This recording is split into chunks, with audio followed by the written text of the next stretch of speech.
Okay, so atin na simulan ng topic ngayon ni Brother Dens. Narito, play lang natin. Ka-curious, meron pong katanungan. Kung ang Santo Papa ba ay tao lang, posible ba talagang hindi siya magkakamali? Di ba't lahat tayo Oo. ay makasalanan at may kakayahang magkamali? Kaya minsan ang tanong ko ay lumulutang. Infallible daw ba ang Pope? Hindi ba yan sobra na? Pero totoo nga ba ang infallibility o Pope ayon sa Biblia? At ano ba talaga ang ibig sabihin ng infallibility? Tara po at tuklasin natin ang katotohanan. Madalas hindi po lubusang naunawaan ang infallibility ng Santo Papa. Una po sa lahat, ano nga ba ang ibig sabihin ng infallibility? Hindi po ito nangangahulugan ang Papa ay hindi na po nagkakamali sa personal na buhay. Hindi po ito ibig sabihin na siya ay perpekto na o hindi makasalanan. Hindi po ito nagsasabing lahat ng kanyang sinasabi ay reliyoso at totoo sa lahat ng larangan, maging politika, agham, o ekonomiya. Kaya ano talagang ibig sabihin po nito? Ang infallibility ng Santo Papa ay isang proteksyon po mula sa Diyos sa tiyak po na pagkakataon upang ang kanyang opisyal na pagtuturo tungkol po sa pananampalataya at moralidad ay hindi po magkamali. Dahil ayon nga po sa Catechism of the Catholic Church 891, ang Santo Papa kapag nagsasalita ex cathedra ay tinutulungan ng Espiritu Santo upang hindi magkamali sa kanyang formal na pagtuturo tungkol po sa pananampalataya at moralidad. Ano nga bang ex cathedra? Well, ito po ang tawag sa mga ganitong klase ng deklarasyon na literal na mula po sa upuan na sumasagisag po sa kanyang otoridad bilang kahalili ni San Pedro. Marami pong Katoliko at hindi po Katoliko ang nag-aakalang invento lang ito ng Vatican, no, ang infallibility. Ngunit kung titingnan pa natin kung paano ito nag-ugat sa Biblia, ako po, makikita talaga natin ang batayan. In Matthew 16 verse 18 to 19, sinasabi po dito, at sinasabi ko sa iyo na ikaw ay Pedro at sa ibabaw ng batong ito ay itatayo ko ang aking iglesia. At ang mga pintuan ng Hades ay hindi magwawagi laban dito. Ibibigay ko sa iyo ang mga susi ng kaharian ng langit at anumang inyong talian sa lupa ay tatalian sa langit at anumang inyong kalagan sa lupa ay kakalagan sa langit. So ito nga po ka-curious, no? Si Pedro ay ginawang bato, no? The rock, sa ating pananampalataya. Ibinigay po sa kanya ang susi na simbolo po ng otoridad. May kapangyarihang magtali at magkalag. Ibig sabihin po, magdeklara ng mga bagay na may bisa po sa langit at sa lupa.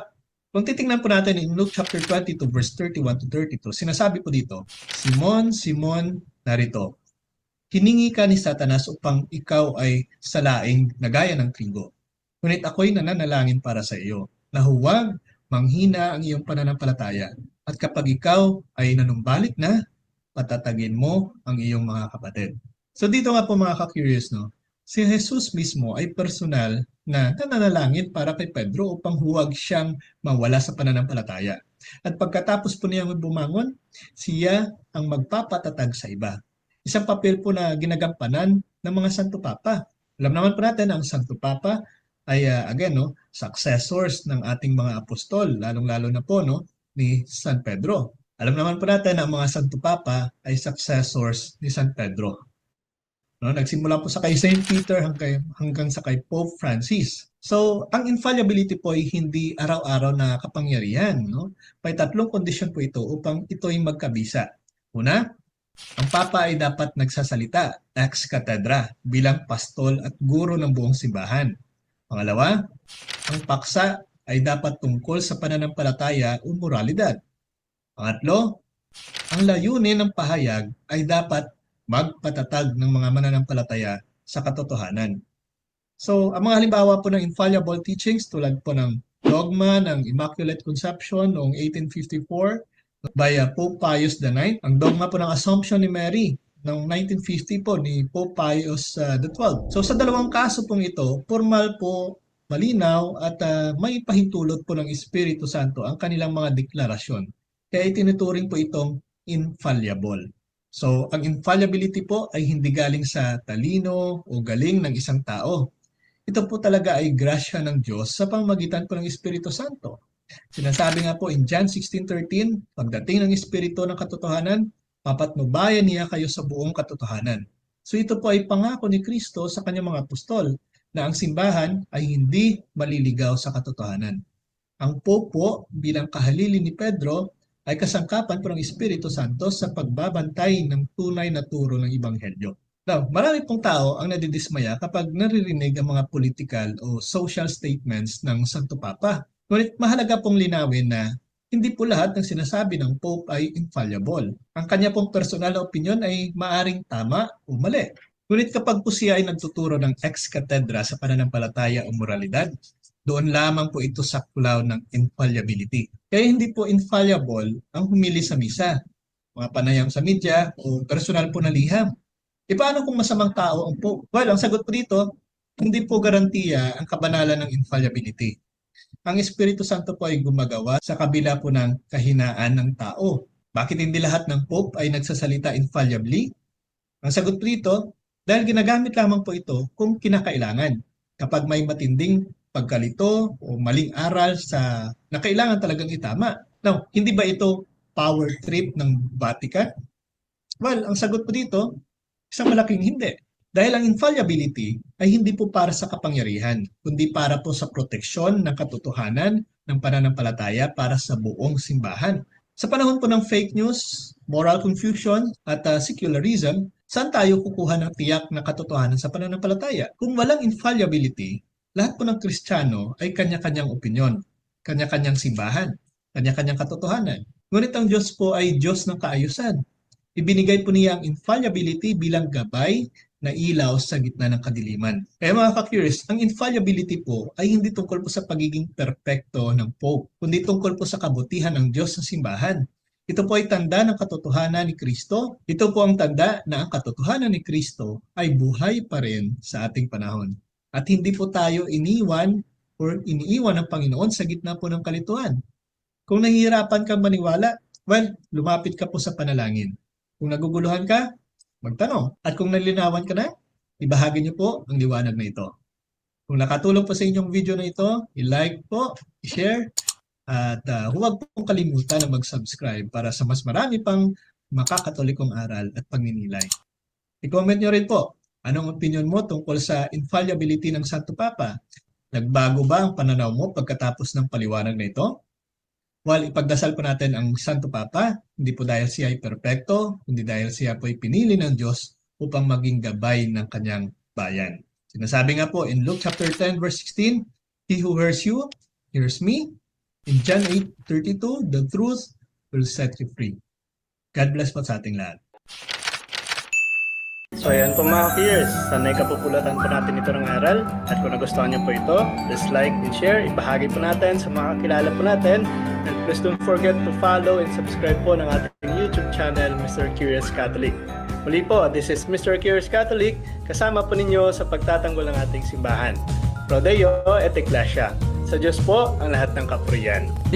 Hello mga kapatid, follow and subscribe Mr. Curious Catholic. Marami tayong matutunan, mapupuno po yung ating isipan sa mga katotohanan. Dahil ang katotohanan na magbigay sa atin ng tunay na kalayaan. God bless. Hello mga kapatid, inanyayahan namin kayo, huwag niyo kalimutan mag-subscribe sa kay Bro Dance Oberio, Mr. Curious Catholic.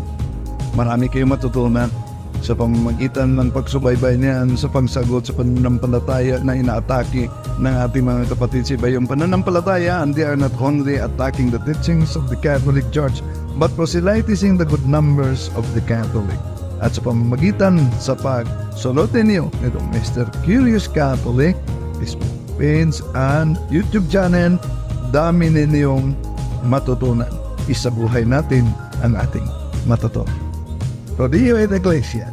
I am Catholic, I am alive, I am the gospel, I am the light. I am Catholic, I am alive, I am the leaven, the salt and light. I am Catholic, I am alive.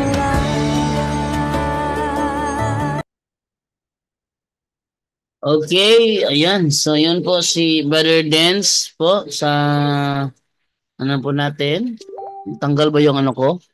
Hindi pala. Akala ko natanggal yung headset ko, no? Okay.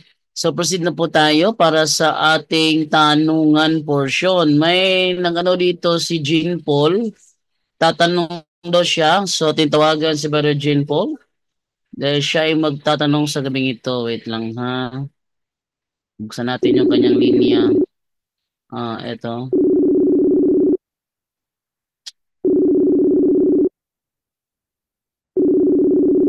Okay, so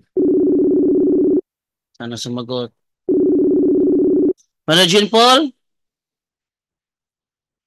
Hello bro, go ahead bro. Bro, magandang gabi bro. Sige bro, go ahead bro. Okay, bro. Bro, magandang gabi bro. Go ahead bro, go ahead, go ahead, go ahead. Mag-ask lang ako bro kung kailan nag-start yung sign of the cross bro sa Catholic bro. Kailan mag-start yung? Kailan nagsimula yung ano bro, yung pag sign of the cross bro ng as Catholic bro, yung sa atin. Okay, Kailan nag-start? Kailan nag-start bro? Ate Brother Angel, kailan nagsimula ang sign of the cross sa Catholic Church, Brother Angel?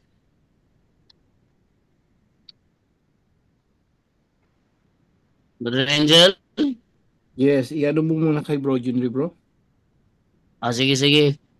Dito tayo sa ano, sa binuksan ko yung ating ano dito, ChatGPT natin kung ano yung 3rd and sagot. 4th century lang yan eh, inano ng ano ng simbahan natin, no? But tandaan natin noon pa man yung cross ni Cristo pinagmamalaki na ng ating ng ating apostol ni Apostol Pablo.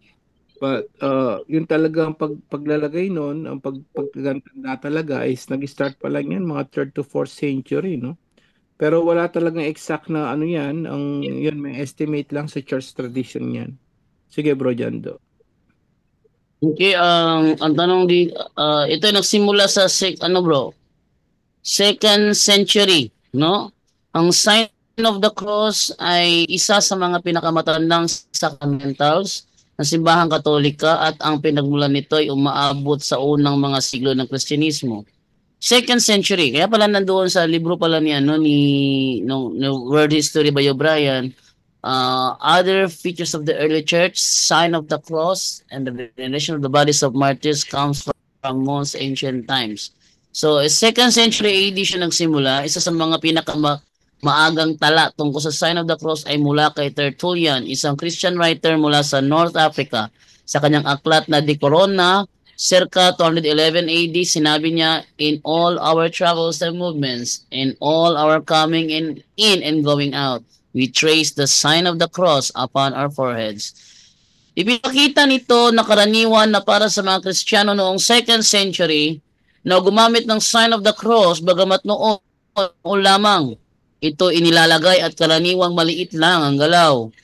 Noong 4th century, sa paglipas ng panahon, ang simpleng tanda sa noo ay naging mas malaki ang kilos mula sa noo, dibdib at magkabilang balikat, ang anyo na kilala natin ngayon. So yung ating sign of the cross pala sa ating panahon ngayon, ito ay nagsimula sa 4th century.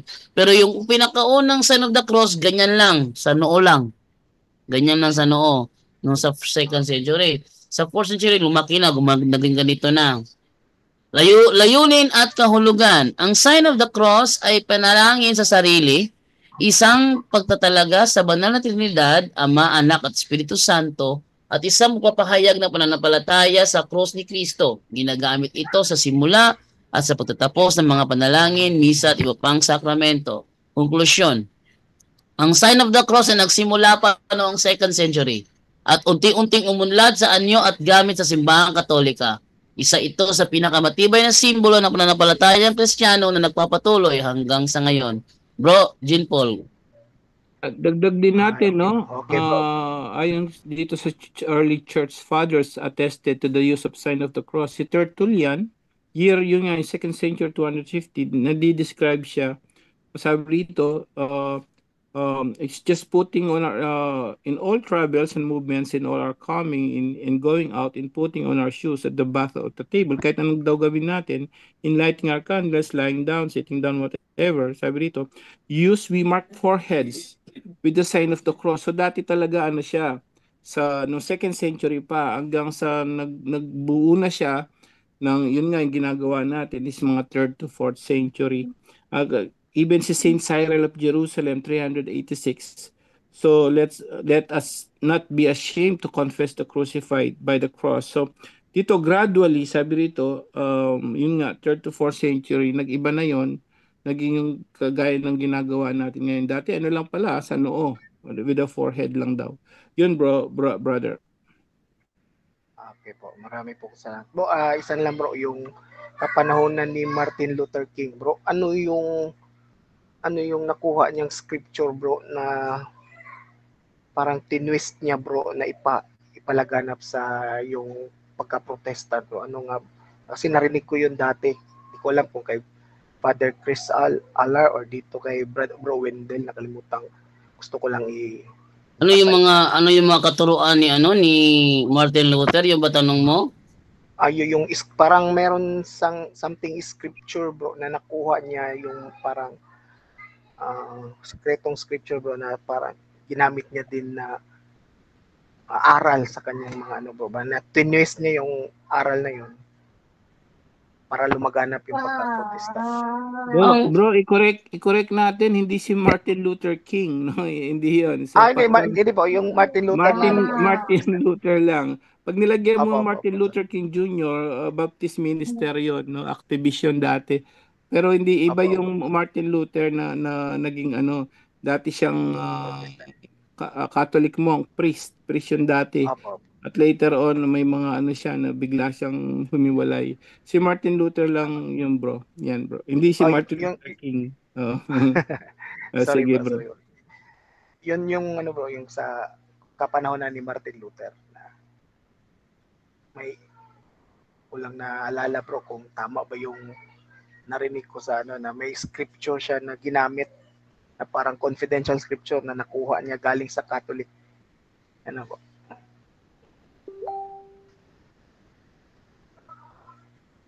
Okay. So, ang masasabi ko diyan sa tanong mo, ito yung turo ni Martin Luther, o pakita ko lang ha. Sige, bro. Oh. Hindi ko alam kung saan yung scripture na kinuha niya ito, pero wala sa Bible to eh. Ito yung katuruan ni Martin Luther, The Protestant in Germany, the Protestant revolt in Germany. Okay. So, sabi dito, the leader of the Protestant revolt in Germany, Martin Luther, was born at Eisleben in Saxony in 1483 and died there at the age of 63 in 1546. Ayan. After a youth of poverty, Luther entered the Augustinian monastery at Erfurt and became a priest. The teachings of Luther were not concerned with reforming of the church or doing away with abuses, but were directed against the ancient doctrines of the faith. In the end, these were completely destroyed by the reformers. The ideas of Luther were not presented at one time, but over a period of years. The most prominent of his doctrines were: 1. Man saves his soul by faith alone, not by good works. 2. Man's nature is so corrupted by original sin that he can do nothing pleasing to God. 3. Faith means trust in the merits of Christ, not belief in his teachings. 4. Original sin destroyed man's free will. 5. The Bible is the sole rule of belief. Popes and bishops have no authority to teach. Each man must learn by private reading, interpretation of the scriptures. Then 6. The priesthood, the Eucharist, the Mass, and other sacraments are useless. So ito yung mga nalalaman ko na katuruan ni Martin Luther. Hindi ko alam kung sa anong scripture ang pinagbatayan nito.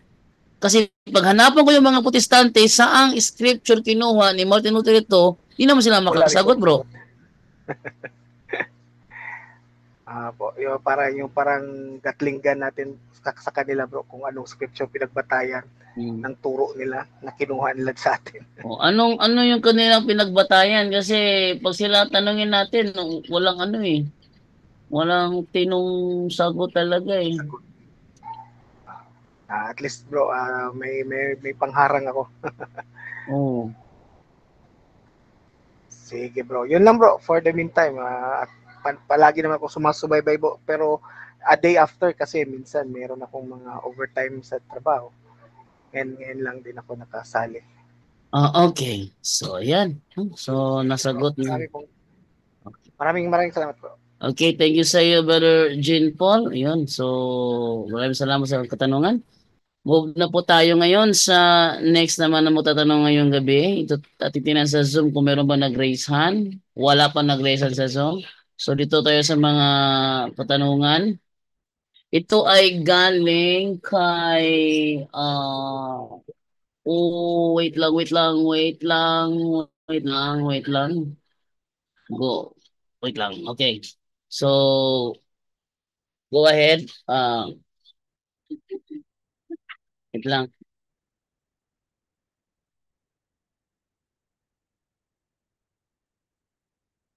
Okay. So, move tayo ngayon. Dito tayo sa isang katanungan.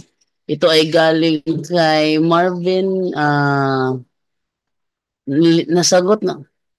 Marvin, nasagot na ba ito? Sino ba sa mga Papa, Cardinal, Bishop, pare ang nagpakanulo sa mahal na Panginoon sa kanyang iglesia? Ay, nasagot ko na to. Tayo ngayon kay Ikshan 10. Nakatry na ko ang sleep paralysis na agyod naagod na baba. Ano na pala ito? Okay, itong mga katanungan ito nasagot na ito. Ito, Noel Perez, sabi niya, Bro Jando, SDA ka po ba nung nananaginip ka? Meron bang Angel of God prayer ang SDA? Ang sagot po natin, wala po silang prayer na na Angel of God prayer. Wala silang ganung prayer, Angel of God. Pero dinadasal namin 'yun. 'Yun ang tinuro kong dasal kay Wilson Uba at saka kay William Uba para hindi sila dapuan ng bangungot. Angel of God. Wala kaming dasal na ganun, pero 'yun ang turo ko sa kanila at effective naman. Okay? Sabi dito,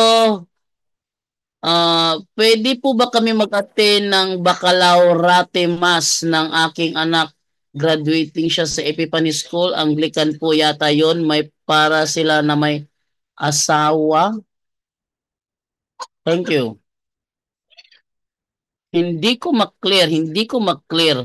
Pwede po ba kami mag-attend ng baccalaureate mass ng aking anak? Graduating siya sa Epiphany School. Anglican po yata yon.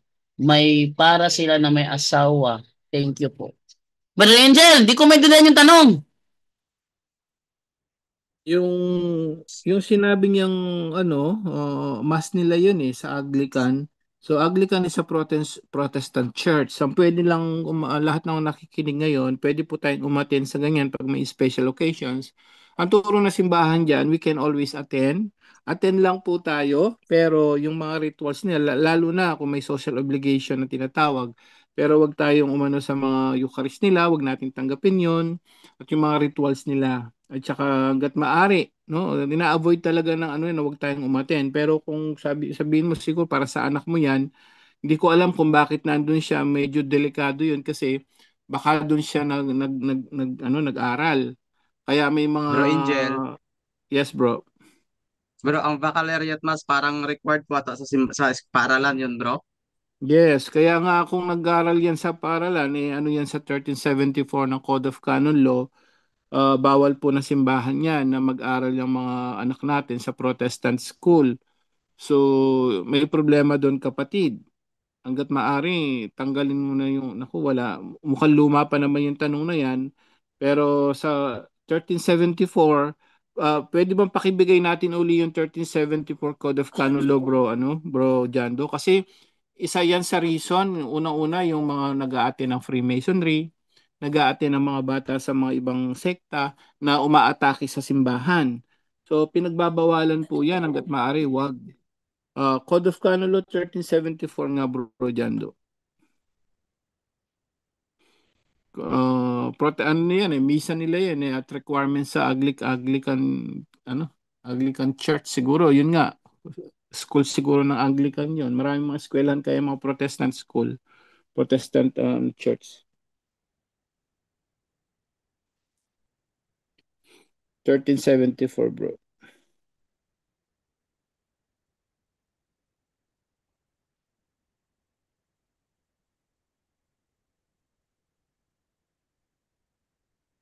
Bro Jando? Ito. Mm. A person who joins an association which plots against the church is to be punished with a just penalty. One who promotes or takes office in such association in such an association is to be punished with an interdict. So, yun no, ang ibig sabihin sa Tagalog nun, yung mga tao na sumasama, joins, those who plots against the church. Ano ba yung plots against the church? Yung humahamak sa church. So sa mga nakikinig po ngayon, mga bago nakikinig natin, baka may mga estudyante rin kayo na nag-aaral sa Protestant school. Bawal po yun sa simbahan. Meron nga dito nagtanong nun, parang pinakukumpisal yung tas alam niya na sa Protestant school yung bata, dinecline ng pare kasi sabi niya hangga't nag-aaral diyan sa Protestant school yan, hindi pwede magkumpisal, hindi pwede mag-communion. So, yun ang nangyari ngayon. Ang sinasamahan mo kapatid, kung sana nakikinig pa siya, ang nangyari sa inyo yan, nakikijoin ka doon, bawal po na simbahan yan. Na-excommunicate nga yung mga iba pa dyan Kasama dyan yung sinasabing pag-join sa Freemasonry, pag-join ng ibang mga sekta na pananampalataya, nag-join ka talaga, pati yung rituals nila.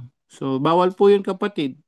Ang tanong niya, pwede po ba yun? Hindi po pwede yun kasi halata naman yung anak mo. Unless yung sinasabi ko kanina, social obligation, halimbawa may kasalang kapatid mo, best friend mo, kasal siya sa ibang sekta, pwede lang yun umaten lang siya sa social obligation. No? Social obligation. But kung a-attend ka at mag-join ka pa, katulad ng anak mo, pinag-join mo pa sa Protestant school, bawal po na simbahan yan. Lalo na ikaw, kung lagi ka nag-join doon, nakikipag-ano ka sa ritual, bawal po na simbahan yun. Pwede tayo ma-excommunicate. Malaking kasalanan po sa simbahan yun, kapatid. Ayun, si Bro Wendell yata daw, waiting daw siya, bro. Ayun. Bro, Wendell, ako po yung mag-follow up question, bro. Bro Wendell, Bro Angel, paano po, Bro Angel, kung example, public school yung ang pinag-aralan, tapos yung principal, yun po yung aglipayan. Kasi minsan nakabase din sa mga teachers yung kukunin nilang religion Hindi natin mapagkakaila. Ano yung gagawin natin, Brother Angel? May nagtanong na dito dyan yung niya, public school kasi, pag sinabi public school, government yan. No, hindi yan Protestant school. Katagagaya ng yung INC, may school sila talaga diyan, MCGI, meron silang schools talaga diyan. Yun, hindi Protestant school yun. But pag public school, government school, okay lang yun, bro, kasi yung aglipayan principle naman kung hindi bawal siya doon kasi usually government kasi ng Catholic yan, hawak Catholic pa rin ang turo diyan. So kung aglipayan yan, it doesn't matter kasi as long as hindi siya magbibigay ng turo tungkol sa aglipayan church niya, as long as hindi siya So kung magbigla man lang siyang ipasok niya yung aglipayan yan, ay pwedeng i-report. Kasi public yan, pag sinabing public school, government yan, no? Private school, yon owned by the Protestant school, mga private yan. No, meron din mga private na school na owned by the Protestant school. Pero kung siya naman ang principal mo yun lang religion, we respect that. Wag lang niyang anuhin, wag lang niyang ituro yung aglipayan kasi focus dun sa academic lang dapat si principal. Pero usually, bro, wala namang ganun na ano yung ipapasok nila yung ano nila, religion nila. Usually wala namang ganun eh. Pagkakalam ko kahit sa school namin noon, may mga katekista pa pumapasok. Ang may-ari hindi naman siya Katoliko, ganun. So, kung ano yung ano ng DepEd, dapat doon lang sila nakabase, kapatid. Unless kung hindi nila alam ng mga estudyante, yung Aglipay, nagpasok siya ng ano, pwedeng isumbong yun mismo sa ano sa DepEd na nagtuturo siya yung mga religion niya nung principal. Pinapasok niya yung sarili niya religion. Bawal po yung kapatid. Ang standard actually ng Bro ano, Aljan? Bro Aljan? Bro Aljan? Andiyan ba si Bro Aljan? Wait lang ha. Yes, yes bro, dito ako bro. Take over muna bro kasi inaantok ko si Divine. Wala tong tulog kayo ng hapon. Sige, sige, sige. Bro, give me a minute bro. Right, duwan lang ito lang. Give lang. Sige, sige. Brother Angel, proceed sa sagot mo. yes bro. So yun yung ano no sa mga paano yung principal walang connection yun kasi pag public school owned by the government yan, wala pong problema diyan. As long as huwag ka magtuturo ng mga Protestant belief, no? Yun ang bawal. At may karapatan kayo wag hindi umattend doon. No? Medyo nagkakagulo diyan sa mga ganyan. Minsan naman Catholic siya, Catholic school, Protestante yung estudyante. Pag magtuturo ng yung mga katikista, hindi uma-attend yung mga ano. Di ba? Baka yung mga nanonood ngayon, may ma-experience na ngayon. Hindi uma-attend at kumukontra yung mga nanay ng mga estudyante. Kasi bakit tinuturo ng katikista? Kasi usually public school kasi run by the Catholic, ano yung government kasi natin, usual, di ba? More, alam naman natin, generally, Katoliko, no? Yung ano ng mga nasa gobyerno.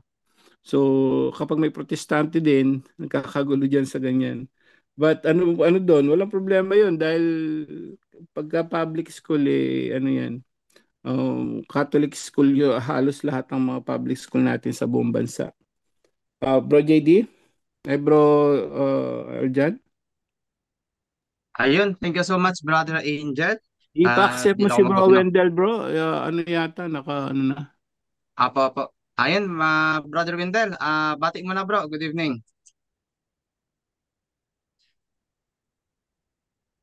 Bro Wendell,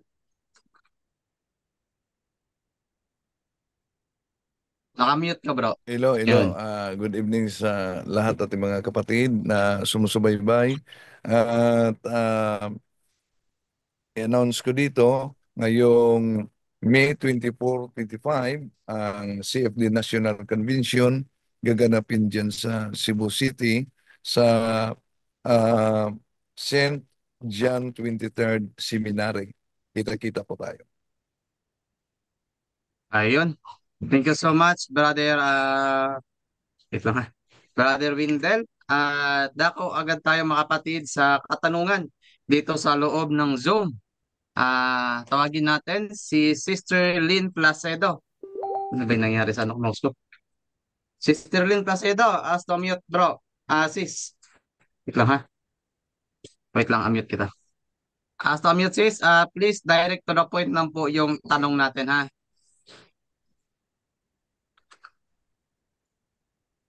As to mute, Sister Lynn. Okay, Yun. magandang gabi po. Hindi po ako magtatanong, magdadagdag lang ako Nice. sa sinabi ni Brother Bender dahil isa po akong katekista. Sa public po,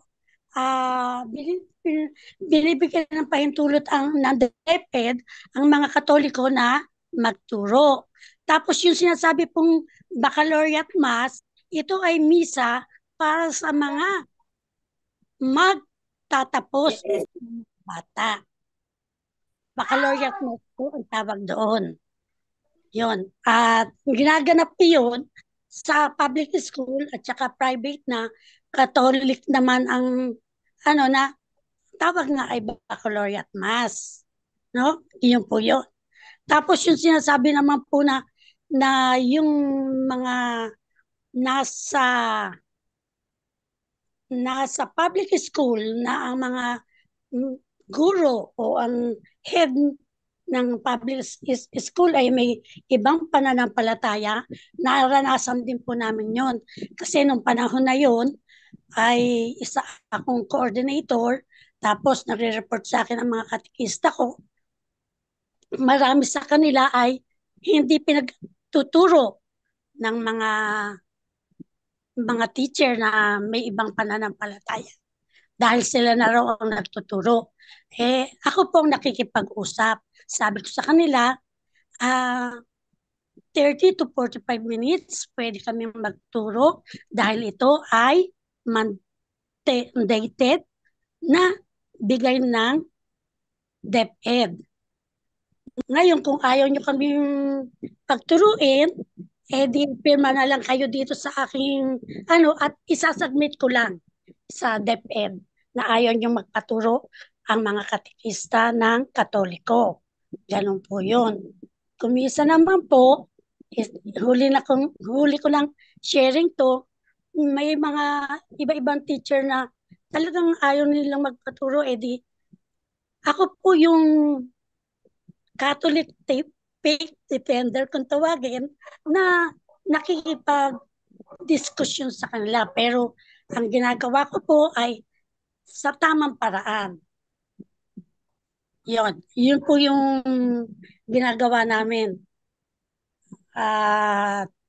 Nagiging kaibigan ko naman po yung mga iba-ibang mananampalataya.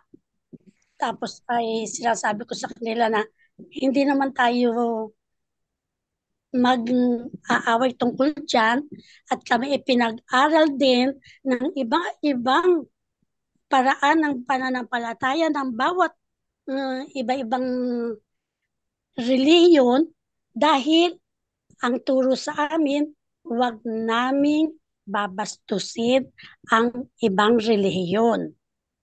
Pero pwede namin silang, yung katulad yun, lalo na ang Iglesia ni Cristo, magbasa kayo dyan ng libro habang nagtuturo ako. Yung mga ganong sitwasyon. Tapos mahusay magtanong yung mga ganyang Iglesia ni Cristo. Sige, sulat ko sa papel, pag sa recess niyo, sabi ko, sasagutin ko kayo lahat. End of sharing po.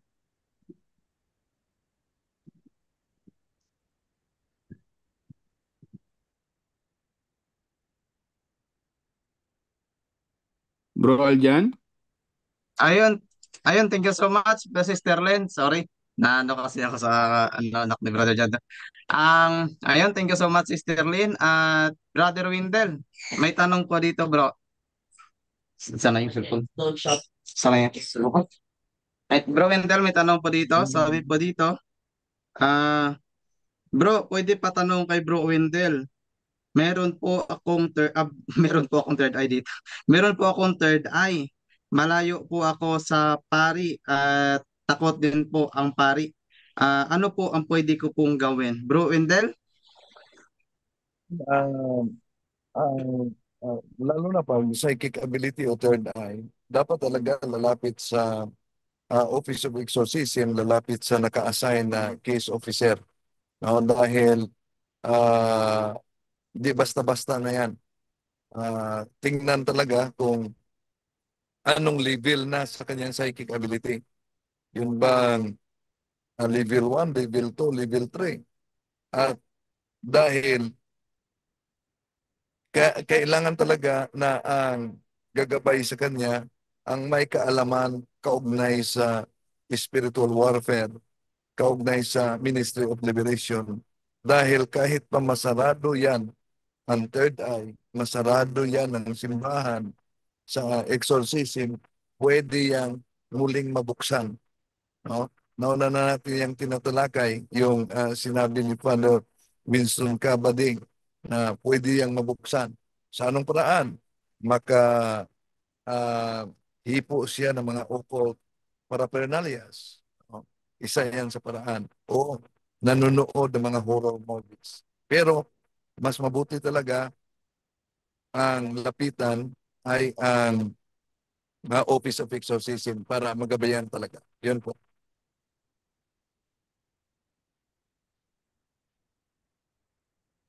Ayun, thank you so much, Brother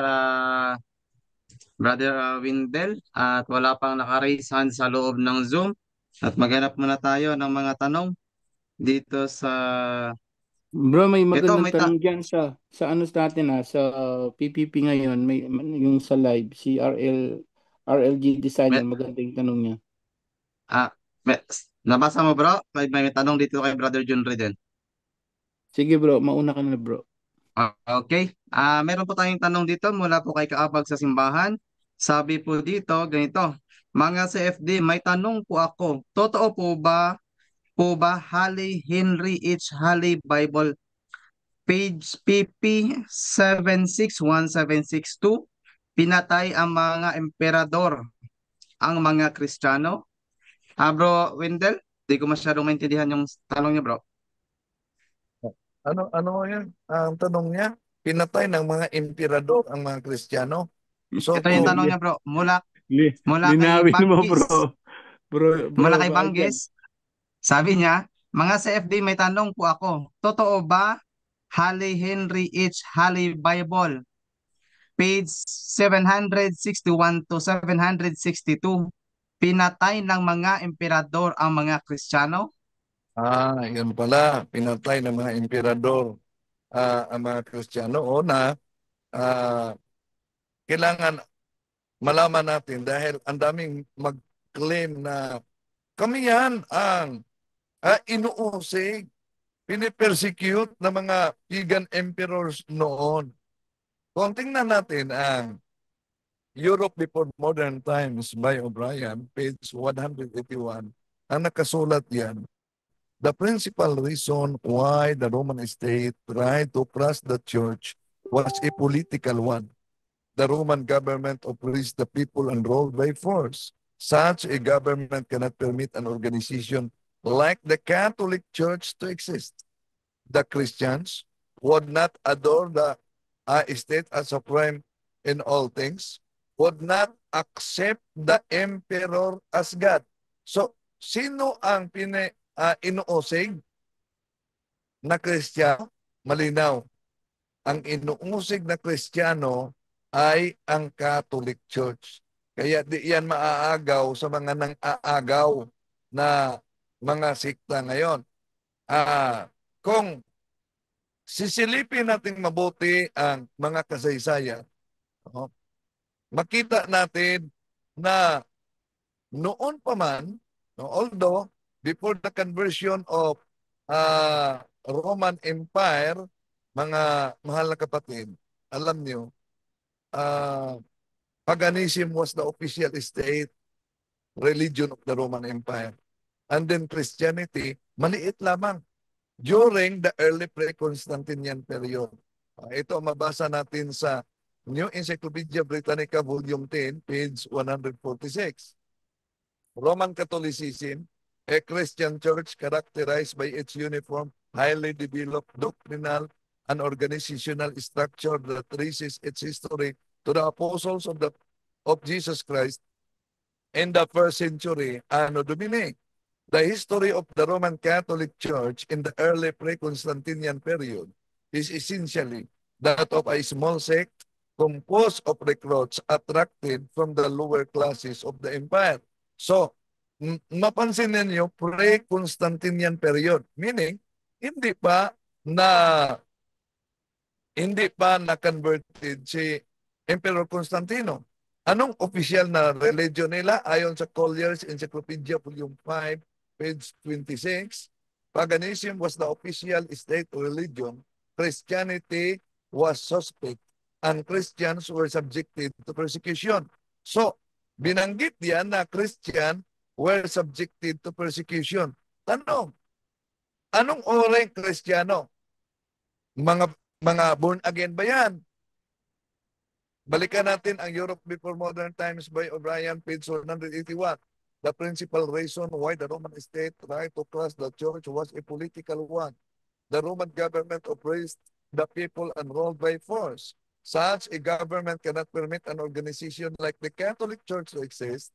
The Christians would not adore the state as supreme on all things, would not accept the emperor as God.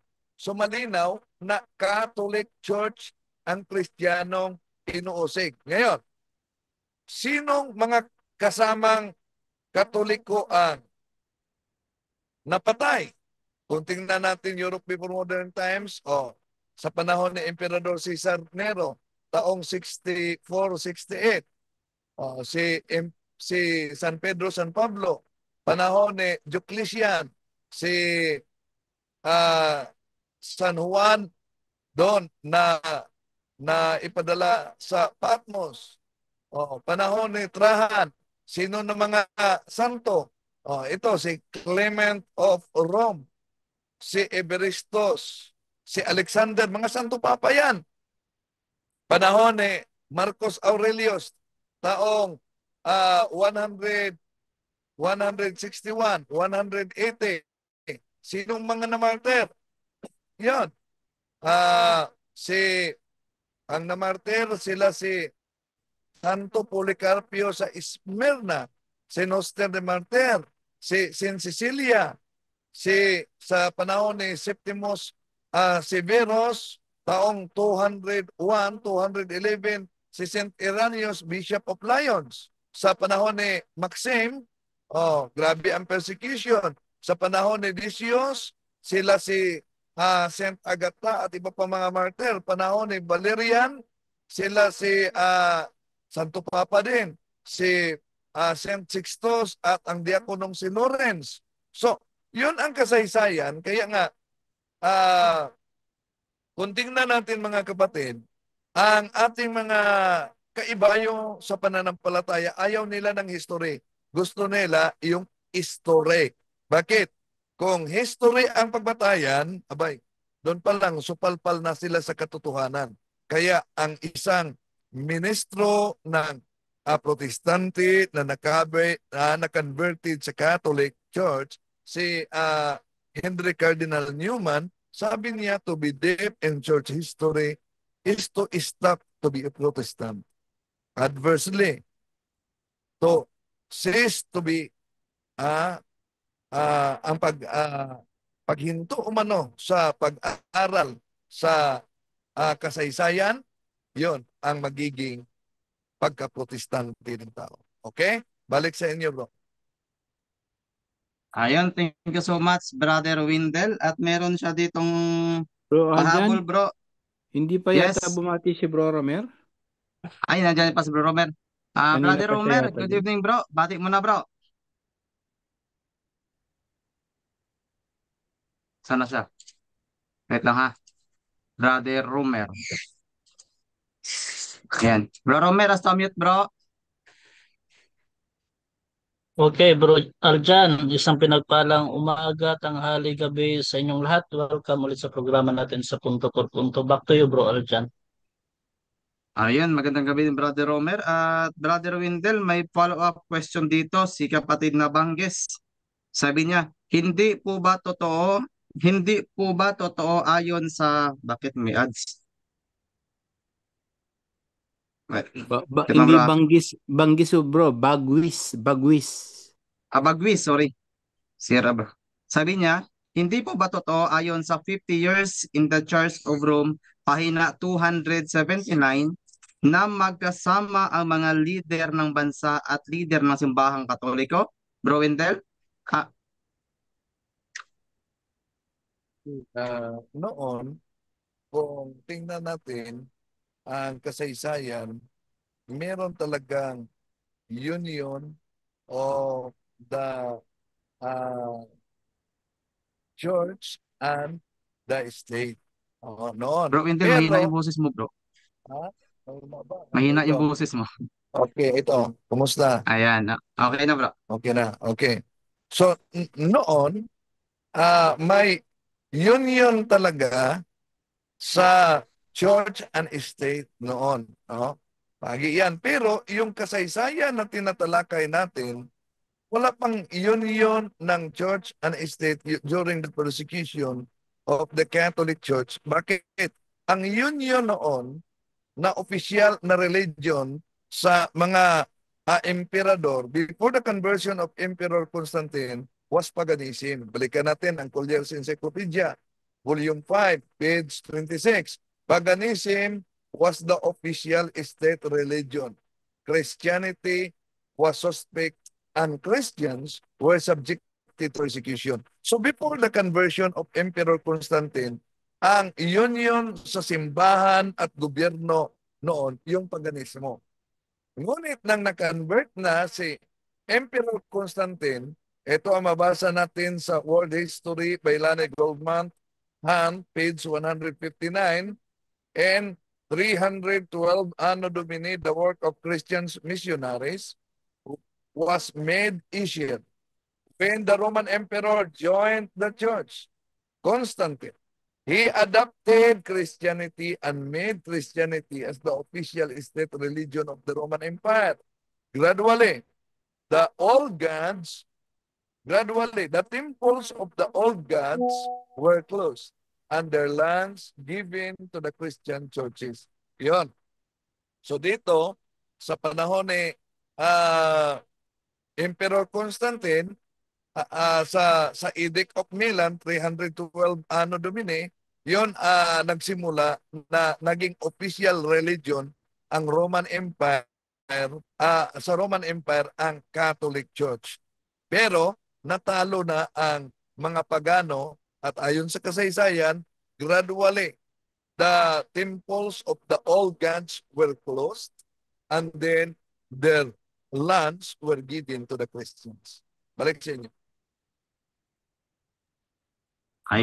Thank you so much, Brother Windel. At meron ulit tanong dito mula kay CMFD at ang kanyang logo sa YouTube, Illuminati. Sabi niya, ang Katoliko at Orthodox ay iisa ba dati? Sino sasagot, Brother Angel o Bro Windel? Si Bro Junri hindi pa Bro Angel. sumasagot, bro. Si Bro Junri hindi pa sumasagot. Bro Junri, sorry bro. Hindi pa siya nakakasagot, bro. Bro Junri, sa'yo, Facebook ba, sa account mo to bro, binasmasa ko bro, ikaw na sumagot bro. Bro Junri?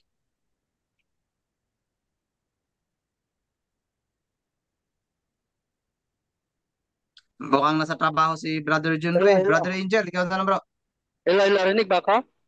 Ayan, okay na bro Junri. Is ano yung tanong bro dyan? Sabi dito ni CMFB dito sa iyong YouTube channel, sabi niya, ang Katoliko at Orthodox ba ay iisa ba dati? Orthodox at Catholic. Yes, kung titingnan niyo po ang history, there's only one branch of Christianity for the first 1,000 years.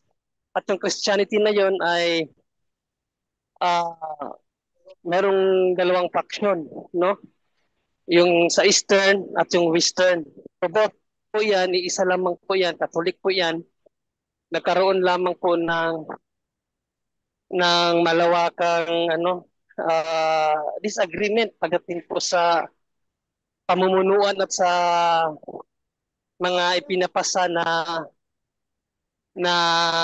aral ng simbahan na hindi po na sinangayunan ng mga Orthodox Catholic. So doon po nagumpisa yung paghihiwalay ng isang Kristyanidad noong 1074, no, 10th century, na hindi na po nila kinikilala ang ng Papa, na ang kapangyarihan ng Papa. Kanila na po tinututulan ang lahat ng mga doktrina na hindi naman lahat, karamihan ng doktrina na iba na ba ng Santo Papa. Halimbawa na lamang yung Filioque. Yan. So, yes, isa lang po. Yan, nung una, nagkahiwalay lang nung 1074 AD. Okay, thank you so much, Brother Junri.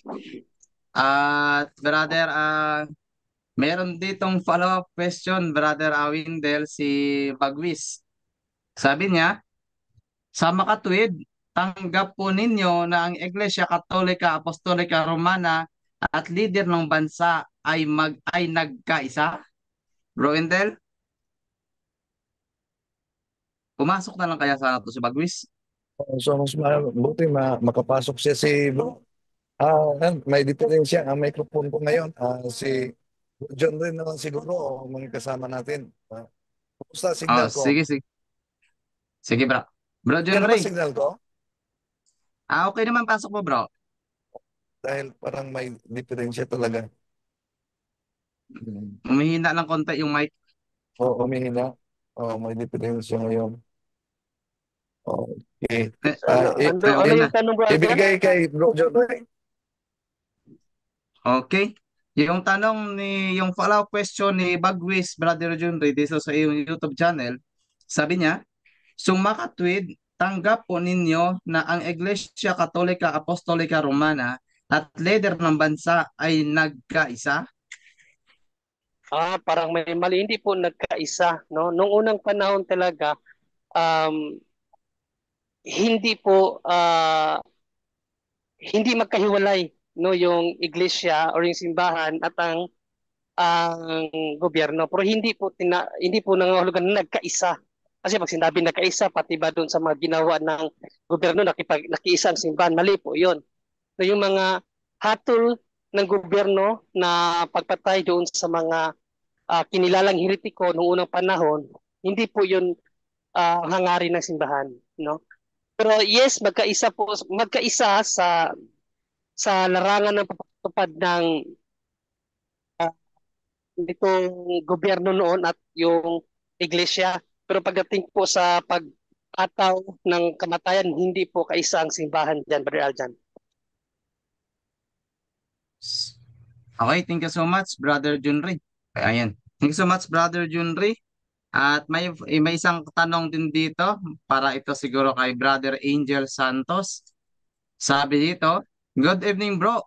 Huwag ka wala. Yan, good evening bro. Tanong ko kung may babae daw na Santo Papa, asawa ng kaibigan ko. Ang nagsabi niyan na may babaeng Pope. Bro Angel? Isa yan sa mga deposit of faith natin, kapatid. Hindi pwede magkaroon ng hindi po pwede magkaroon ng leader ng simbahan, no? Hindi pwede magkaroon lalo na pinaka-leader ng simbahan, ng isang totoong simbahan itinayo ng ating Panginoon Kristo. So actually biblical po yan, no? Bigay mo nga bro, unang Timoteo chapter 2, bro Unang Aljan. Timoteo 2? So, Ah, 9 tayo hanggang 12. Unang Timoteo 2. Dos ano bro? 9 hanggang 10 bro. 9 hanggang 10. Ito Or po ang ating mababasa mo. hanggang 11. Okay po. Hala, sana yun? Wait lang bro ha. Bible. Ayun. 9 hanggang 11, ito po ang ating mababasa. Sabi po dito is, ngayon po, ang mga babae naman ay dapat maging mainhin, maayos at maingat sa pananamit at ayos ng buhok. Hindi sila dapat maging magarbo sa pananamit at magluho sa mga mamahaling alahas na ginto at perlas. Sa halip, ang maging kasuotan nila ay mabubuting gawa gaya ng nararapat sa mga babaeng tinuturing na makadiyos. Ang mga babae ay hayaang matuto sa kanilang pananahimik at sa lubos na pagpapasakop. Yan no, hindi pwedeng no, isa pa yan, so dapat manahimik, dapat magpasakop lang even before mga apostol ng ating Panginoon Kristo, mga lalaki lahat yan. So that's deposit of faith yan. Kahit sino pa, kahit ang Santo Papa pa, hindi pwedeng labagin yan. Unang Korinto nga, chapter 14, 34 to 35 bro. 14:34 hanggang 35. Yes bro. Unang Korinto 14:34 hanggang 35. Ito po ang ating mababasa. Sabi po dito is ganito po. Bakit kasi ganito? Kawawala ang ano ko. Ito bro ha. 54 hanggang 35.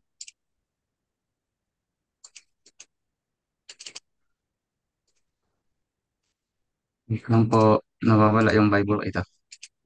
Sabi dito is ganito po. Sandali lang bro, Adjan. Yan, mabigat yan sa lahat ng mga nakikinig ngayon, no? Lalo na si Ellen G. White. Contradict yan sa mga sa mga may babaeng mga pastora, no? Kaya namumuno pa like Ellen G. White. Pakinggan niyo mabuti sa lahat ng protestante at mga katoliko, ibigay niyo yan sa mga may namumunong mga babae.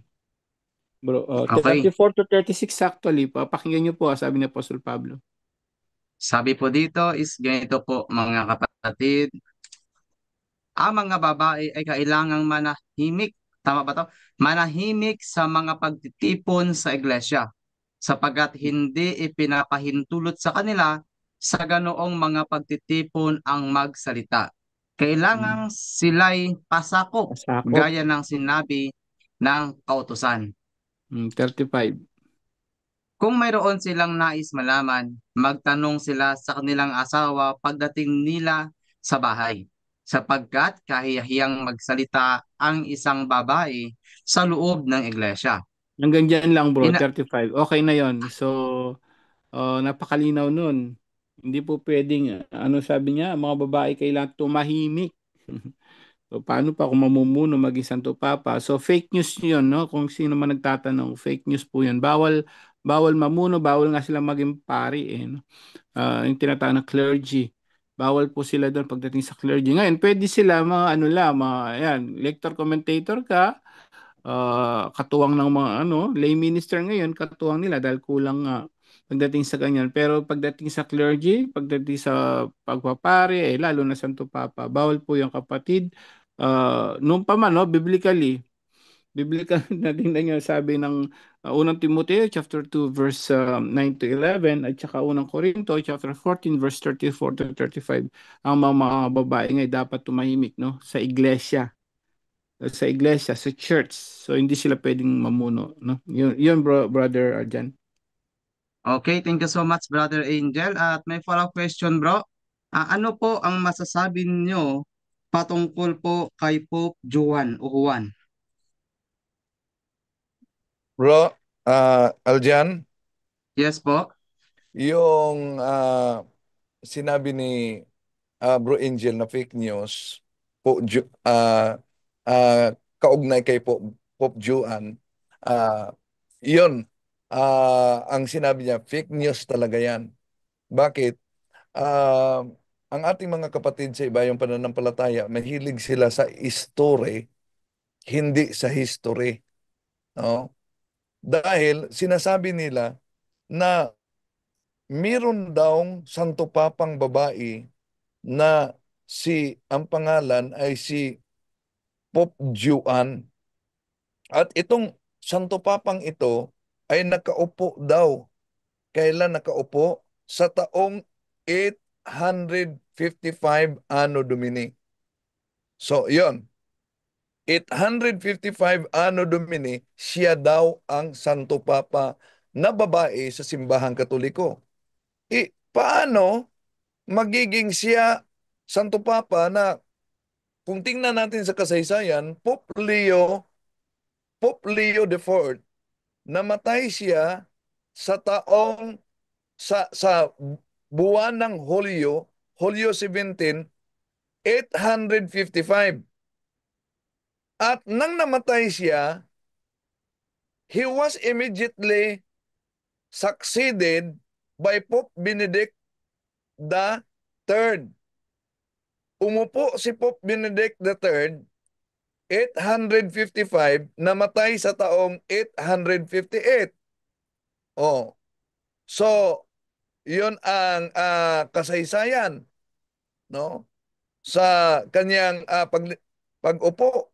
Kaya napakalayo ang pinaniniwalaan ng iba na may babaeng Santo Papa na si Pope Juan, na ang sabi nila nakaupo daw, dalawang 2 taon ang ibinigay nila na sa pag-upo. Una, yung taong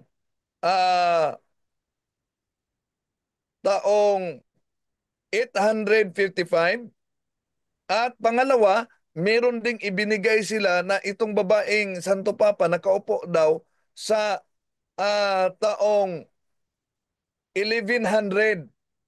1100 Anno Domini. Ngayon, questionable ang ibinigay nila na taon. Bakit? Kung sa 1100 Anno Domini, sa taong yan, si Pope Pascal de Sican ay nakaupo bilang Santo Papa sa taong 1099. 1099, namatay siya sa taong 1118.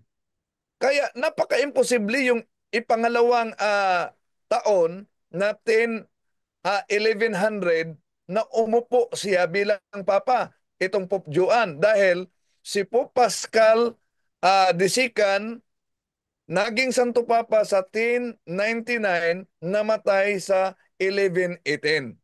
At imposible din yung binigay nila na taong 855 si Pope Juan na babaeng Santo Papa nakaupo daw dahil sa taong yan si Pope Leo IV namatay siya sa Hulyo 17 taong 855. Agad siyang pinalitan ni Pope Benedict III 855 858. So yun ang unbroken line of succession. Kaya imposible ang sinabi nila Pope Juan, Santo Papang babae.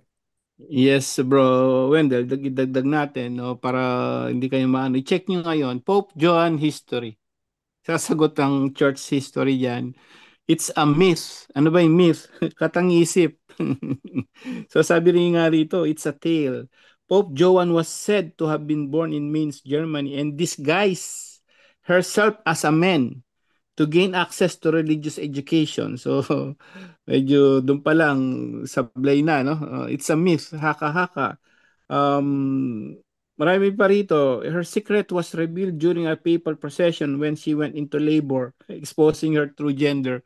Parang kalokohan na lang nagtago daw siya sa pagiging lalaki pero babae siya tapos nabuntis daw.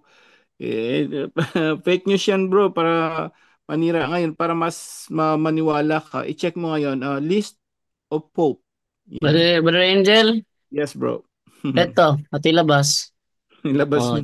ChatGPT tayo ha, ChatGPT para sabihin kasi kapag AI yan. referensya kasi sabihin nila, referensya kayo gumawa ng referensya eh. Ito ChatGPT AI gagamitin yan, ko kasi hindi nyo masasabing sa amin to, no? Hindi sa amin to ha. Totoo ba na merong Pope Joan? Hindi totoo na merong Pope Joan. Ang kwento tungkol sa kanya ay tinuturing ng mga historians at ng simbahang Katolika bilang alamat o katang-isip lamang. At walang matibay na ebidensyang historikal na nagpapatunay na may babaeng naging papa sa kasaysayan ng simbahan. Ano ang kwento tungkol kay Pope Joan? Ayon sa alamat, si Pope Joan ay isang babaeng nagkunwaring lalaki upang makapasok sa pagkapare at sa huli umanong nahalal bilang papa noong gitna ng ika-9 na siglo. Ayon pa sa kwento, nabuking siya nang siya'y biglang manganak sa gitna ng isang posisyon. At pagkatapos nito ay pinarusahan o tinanggal sa talaan ng mga papa. Anong sabi ng mga historians? Walang dokumento o tala sa mga opisyal na listahan ng mga papa o Liber Pontificalis o mga tala ng Vatican na nagpapakita na may isang babaeng papa. Lahat ng tala sa mga panahong binabanggit ng alamat ay kompleto at may papal succession at walang puwang para sa isang Pope Joan. Ang istorya ay unang lumitaw halos 200 taon pagkatapos ng umano'y kaganapan sa mga sulati ni Martin of Opava noong ika-13 siglo. Posibleng nagsimula ito bilang anti-Catholic propaganda o satirikong kwento upang batikusin ang papal authority. Ano ang posisyon ng simbahang Katolika? Tinuturing ng Simbahang Katolika ang Pope Joan bilang isang alamat at hindi bahagi ng tunay na kasaysayan ng papasiya. Maraming Katolikong eskolar ang nagsuri na rin sa isyong ito at pare-parehong lumabas na myth lamang ito na naipasa sa mga medieval chronicles. Ano ang konklusyon? Ang Pope Joan ay kathang isip at hindi totoo. Isa lamang itong alamat na pinalaganap sa mga panahong laganap ang anti-Catholic sentiments. Walang ebidensyang historical na nagpapatunay na may babae na naging papa sa tunay na kasaysayan ng simbahan. Ayan, hindi amin to ha. Kaya ako napakilagay sa ChatGPT kasi hindi amin to. Brother Angel. At Bro Jando, Bro Wendell, Bro Aljan, doon pa lang pag sinabi mo babae, mali na. Dapat mama, hindi Mama. papa. Hindi papa. Kailan naging Pope ang isang babae? Di Pope, ibig sabihin papa, lalaki yun. Di doon pa lang sablay na. Sablay Dapat na. yan mama o mom, hindi Pope Oo. mom. At saka meron tanong pala dito. Straight Sablay na. ito. Itong tanong na ito, straight kay Brother Wendell. Sabi niya dito kay Marvin, sabi ni Marvin Leonor, Bro Wendell, sabi mo sa live mo noon na yung impostor ni Pope Paul VI ay edited lang. Paano naging edited yon? Wala pa namang cellphone noon o kahit anong computer man lang na kayang magmanipula ng, di ko alam anong karugtong. Brother Wendell? Brother Wendell? Wala, Brother Wendell. Baka nagano yung kanina bro na mahina na yung microphone o signal niya. Andiyan na pala. May tanong sa iyo na nakuha mo yung tanong? Oo, nakuha ko yung tanong. Una. Okay, go. Theory lang yan na may impostor. Sino ba nagsabi na impostor yon? Kung impostor yon, may maituro ba talaga sila na ito na holy impostor? Ginaya lang ang mukha. Yeah? Ni Pope St. Paul VI. No. May kopya kasi ako. Oh. Tama, walang cellphone.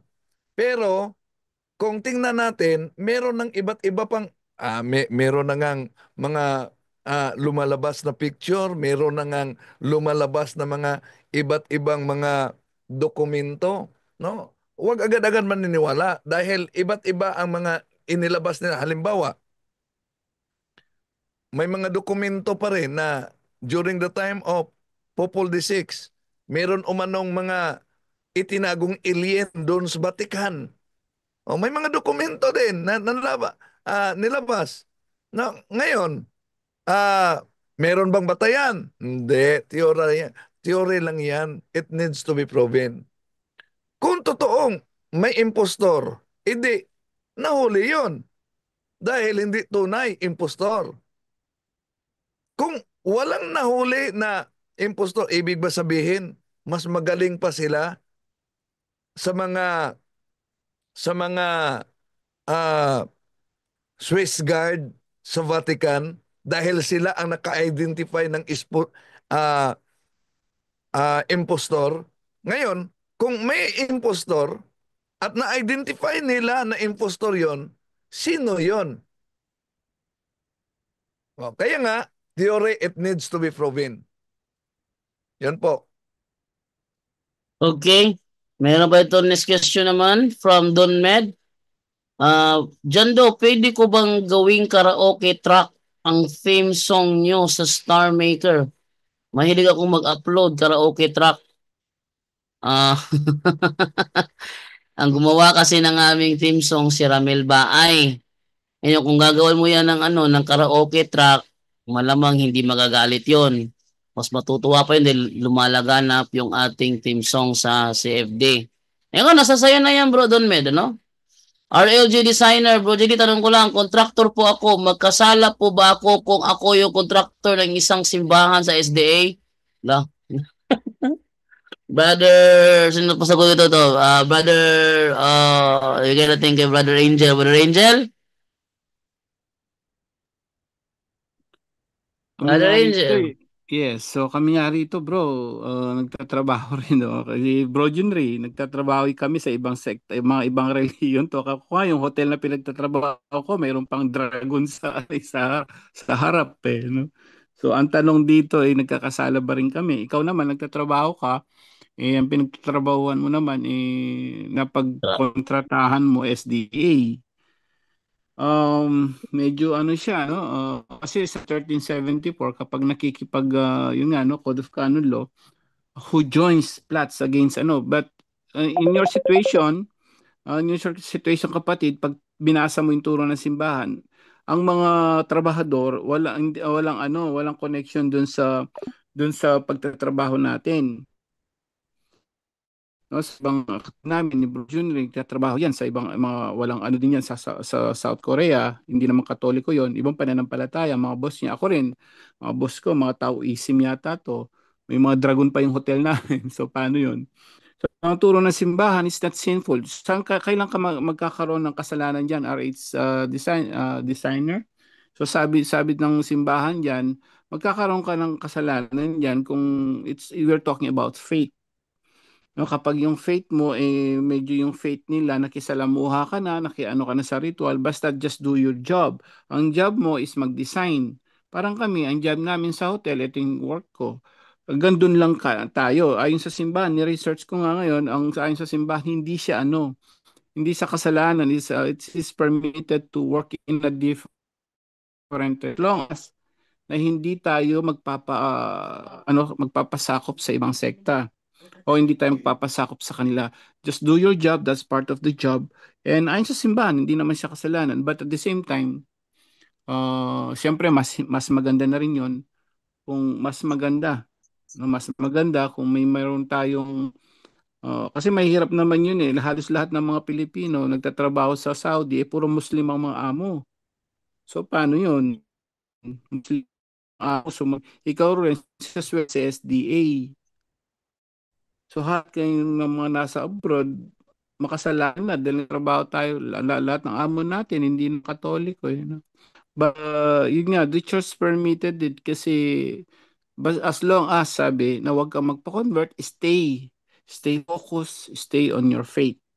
Yun po yung turo ng simbahan kapatid. No? At hanggat maaari sa mga nakikinig, kung mayroon tayong makuha ng ibang kumuha tayo ng Catholic na boss, pero which is hard, lalo na sa ibang bansa. No? So, yun po kapatid, hindi siya, wag ka lang, siguraduhin mo lang focus and stay in your faith. Yun po bro Jando. Okay, meron pang rito. Gusto yatang magtanong. Tawagan ko muna.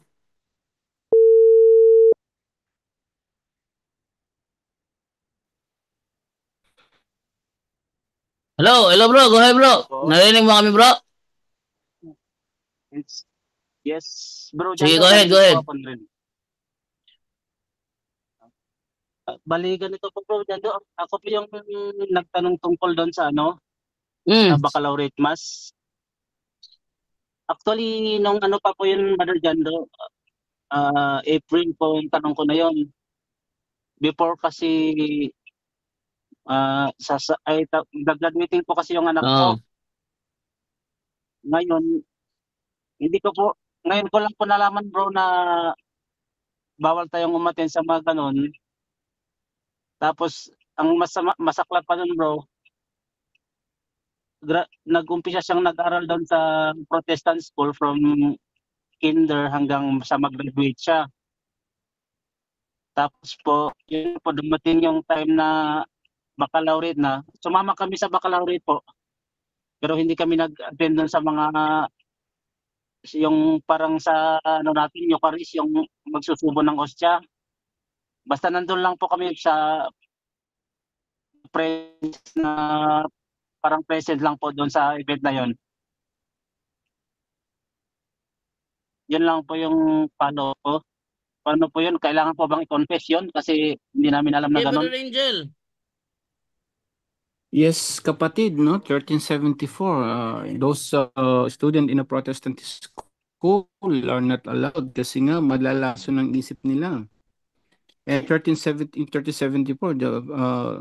those who joins, who plots against the church, ibig sabihin yung hindi lang nag-join na nag-aral pa yung mga anak mo.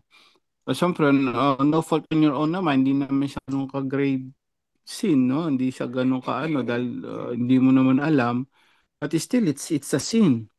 So, sa mga nakikinig ngayon, kasi for a sin to be a mortal sin, kailangan may grave matters, mayroon po siyang full knowledge and deliberate consent o lagi mong ginagawa.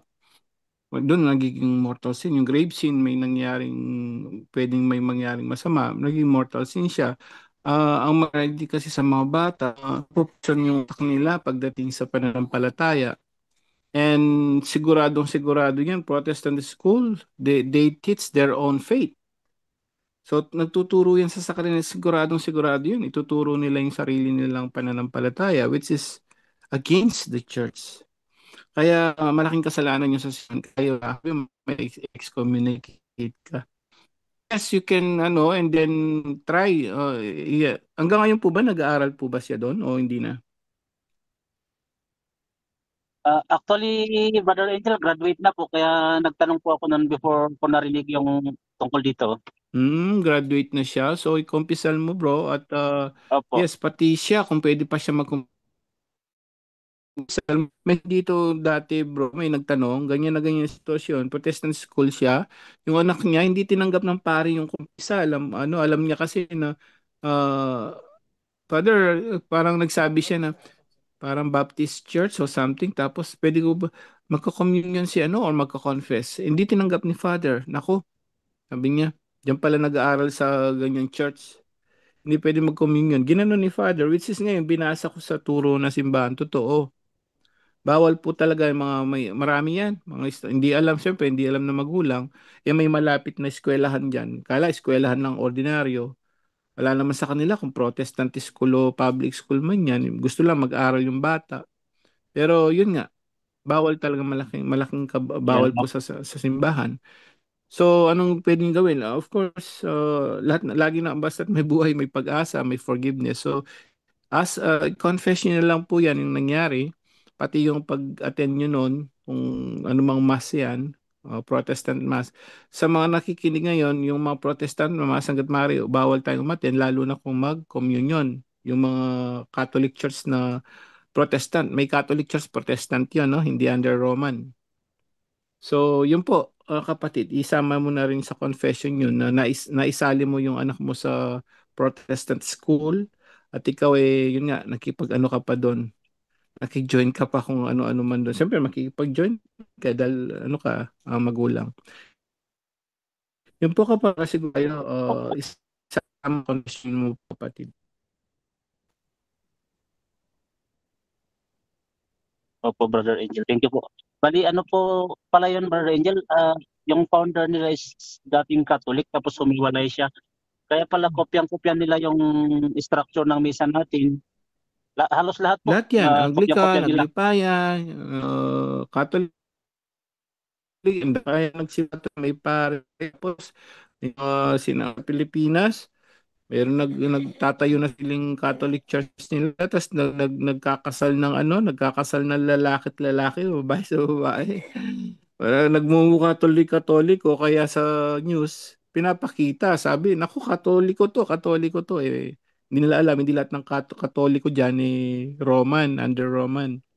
So, ingat po tayo sa ganyan, kaya talagang power talaga para tingin sa taas ng kapatid.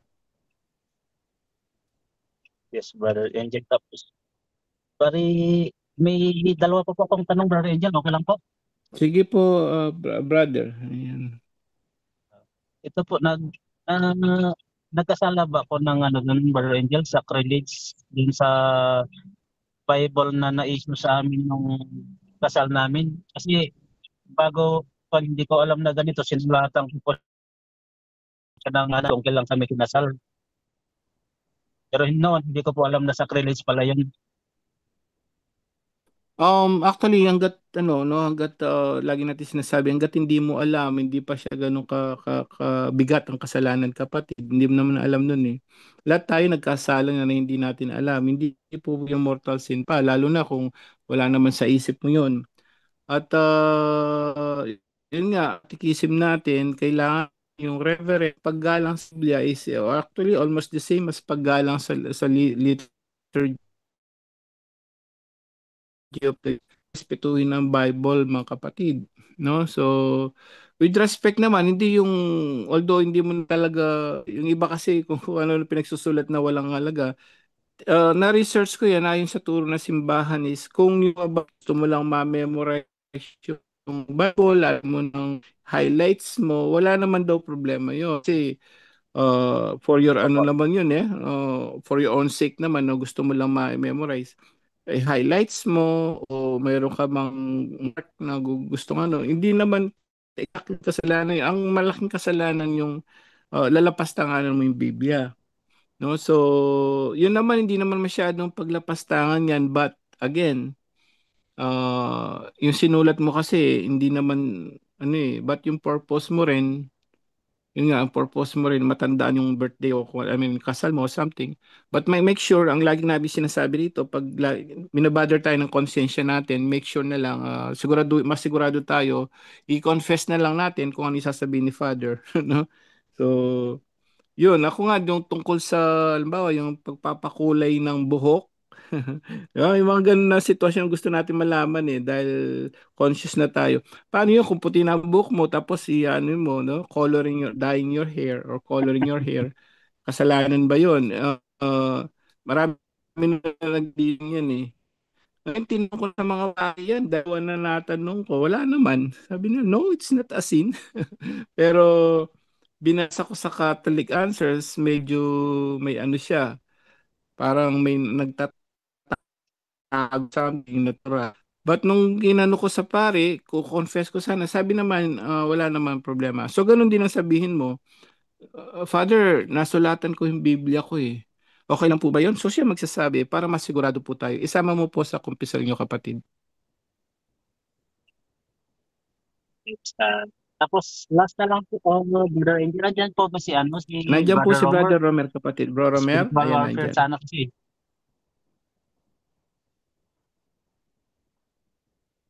Nandyan po, sige. Yes, andyan po si Brother Romer. Good evening po, Brother Romer. Ito po yung tanong ko. Sige po. Ano po yung dapat natin gawin or okay lang po ba yung ganitong sitwasyon yung sa mga bata Ano po? yun bro? Ano yun bro? Pag dinadala mo sila sa isang lugar, tapos pag uuwi ka, tatawagin mo yung pangalan or hindi, kaya meron kasi yung ginagawa ng biyenan ko na pag yung gulat daw yung bata, parang naiwan daw yung soul niya din sa isang lugar, tinatawag hindi ko alam kung anong ginagawa niya. Okay lang po ba yun, Brother Romer, or occult practice po yan? Pakiulit nga bro, hindi ko na ano bro, nagets bro. Pakiulit yung tanong. Ito, Brother Romer. Pakiulit yung tanong. Sige po. Ganito po yun, Brother Romer. Di ba may anak, yung anak ko po kasi na maliit. Pag pumupunta kami sa ibang lugar, halimbawa, hindi doon sa probinsya, tapos pag uwi kami pabalik sa amin, kailangan mo daw tawagin yung pangalan niya para hindi maiwan yung soul niya doon sa amin. Para hindi siya iyak ng iyak ba pag nakauwi na kayo. Ay ano yan bro, pamahiin yan. Yan So iwasan ninyo kasi delikado din yan sa yung sa sarili natin. Kasi ang superstitious belief, kasalanan yan doon sa first commandment, total departure sa harap ng una, dapat na sigara sa buong pamilya, kumpisal, tapos na-practice ng cares, hindi lang cares, mamuhay talaga ng kabanalan, tapos gamitin natin sa tama yung mga sacramentals natin kasi huwag nating iismulin yung sacramentals kasi grabe po yung niyan, yung epekto niyan kapag ka nasa grasya. Yun ang gamitin natin, wag po yung mga pamahiin na yan. I-cross yan sa noo, sa brow, sa mata, sa tenga, lalamunan kami at paa kung gusto ninyo na kapag ka umalis kayo kasi para protected din kayo nun sa daan. Hindi lang yan, yung ano talaga, yung conversion sa buong pamilya. Kasi yan man ang pinaka-importante din, no? Ang ano pala, ang epekto pala ng deliverance at saka yung sacramentals is mamuhay ka sa kabanalan. Namuhay ka sa kabanalan, yun ang importante, yun ang pinaka-epekto ng deliverance. Kasi hindi lang yung nadi-deliverance lang tayo or gumagamit ng sacramentals pero naiiwan pa rin yung mga ano natin, yung anong tawag niyan, yung ugali natin nandun pa rin. So, delikado yan. Grabing epekto niyan. Retaliation yan. So, ang kailangan talaga natin na mag-ano po tayo sa turo ng simbahan. Yun ang pinaka-importante, bro.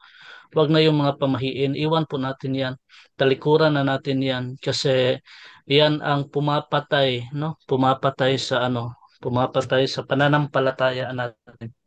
Kasi hindi na natin ma-appreciate yung turo ng simbahan once na nagsisimula na tayo sa pamahiin. Mawawalan tayo ng love doon sa Panginoon at doon na tayo magpo-focus sa mga turo ng mga matatanda. Kaya nga, yung iba hindi na nagsisimba, yan ang epekto. So, iwasan mo na yan, bro. Iwasan mo na lahat ng mga pamahiin kahit na ano pa yan, aralin natin yung turo ng simbahan. Magbili ka ng CCC, yung Catechism of the Catholic Church. Importante yan. Mag-meditation tayo, rosaryo, Chaplet of Divine Mercy. Yun ang pinaka-importante, bro. Kaysa doon sa mga paniniwala ng mga matatanda. So, back to you, bro, Aljan. Okay. Thank you so much, Brother Rumer. At tingnan natin kung may karisan pa sa Zoom. Meron ba dito? Tanong dito. Last na lang to siguro. From Aero. Wait lang ha. Hindi ko pala na ano. Sobrang hina ng sound mo, Bro GD. Ha?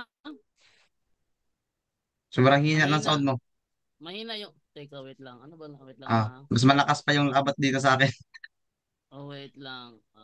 Double check ko lang sa bato kumukuha ng microphone. Tama naman yung ano niya. Patayin ko na to, bro. Sige, thank you, bro. Ayan, salamat po. Yan. Tama naman yung hugot, pero bakit mahina ang microphone? Humina talaga, no? Naapektuhan yata. Okay, go ahead. Okay. So, dito tayo ngayon sa isa sa last na yatang katanungan na lang ito. Ito ay para kay Brother Wendell. Si Aaron, sabi niya, hello po. Tanong ko lang po, bakit po ayaw tanggapin ng Orthodox ang filioque? Filioque, babasa nito? Brother Wendell?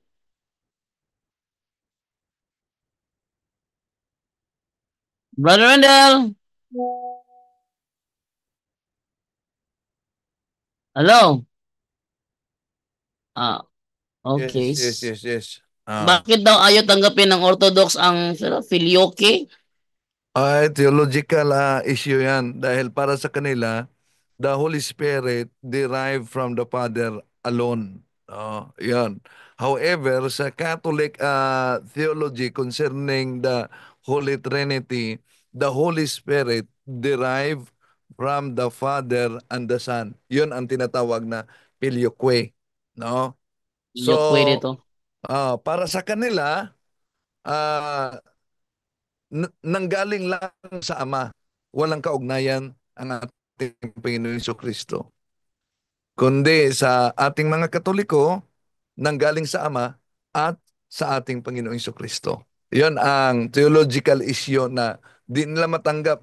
Marami pang mga theological dogma ng simbahang Katoliko na di nila matanggap. Yung Immaculate Conception, no? Di nila matanggap. Yung purgatory, di nila yun. Okay, thank you sa iyo, Brother Wendell. At alas 10 na po ng gabi. So, pasalamat na po tayo. Ating unahin si Brother Aljan Bagatnan ng Iloilo na ngayon nasa Bohol. Brother Aljan! Ayun, thank you so much, Brother Jando. Salamat sa Diyos. Sa Diyos pong pagpupurit kadakilaan kailanman dahil kung hindi niyo po pinagkalob ito, ay wala tayong magagawa. Ayun po mga kapatid, lagi pong pinapaalala sa atin ni Brother Angel Santos, tayo po yung mga aliping walang kabuluhan, sumusunod sa utos lamang. Sinsya na po kasi yung ulo ko pagalaw-galaw kasi tuloy-tuloy yung pagtawag ko sa mga tao dito. Vietnam. Ayun mga kapatid, bisitahin niyo po sana yung ating YouTube channel po, Mr. 721 Catholic. Ganun din po ang ating Facebook page, Mr. 721 Catholic. Back to you, Brother Janda. Okay, kasi Brother Arjan, siya nga pala may humihingi sa akin ng ng yun, yung saan to sila papadala daw para sa exorcism ministry. Brother Arjan, bigyan mo ako ha, kopya. Kasi wala akong Para sa kopya nun. Doon sa sige, sige. office. Oo, wala akong I-send ko sa kopya iyo, nun bro. eh.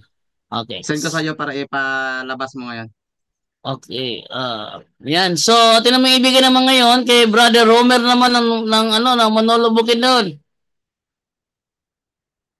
Okay, Brother Romer, Brother. nasaan ka ngayon, Brother Romer? May nagtanong kanina eh. Nasaan ka ngayon? Nandito ako sa Dimiao, sa Kanhayupon. Okay, go ahead. Okay, unang-una sa Diyos, ang kapurihan at sa mahal na ina. God bless us all. Good night and Ave Maria. Back to you, bro, Jando. Atin naman ibigay naman ngayon kay Brother Wendell Talibong naman, Brother Wendell. Okay, may nag-comment dito sa Facebook. Sabi niya, good PM, Brother Wendell. O kay Brad Jando, mangayo ko unta og pabor. Please kindly include ninyo ang prayer sa akong anak.